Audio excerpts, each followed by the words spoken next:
12 tahun menjanda Yuni Shara akui tak ada pria yang mendekati. Berita terkini seleb Yuni Shara akui tak ada pria yang mendekatinya setelah 12 tahun lamanya menjanda. Padahal Yuni Shara masih mendambakan pendamping hidup baru setelah dirinya menjanda. Akan tetapi status Yuni Shara menjanda tidak membuat banyak pria mendekati kakak Krisdayanti. Meski demikian Yuni Shara tidak mau ambil pusing soal pendamping hidup baru itu.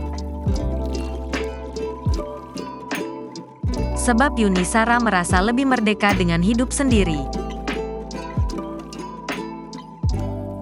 Meski sudah 12 tahun menjanda, penyanyi Yuni Shara akui tak mempermasalahkan soal pendamping hidup baru. Pengakuan itu dikatakan Yuni Shara saat menjadi bintang tamu dalam YouTube Ngobrol Esix bersama Ashanty, Minggu, tanggal 27 Agustus tahun 2023.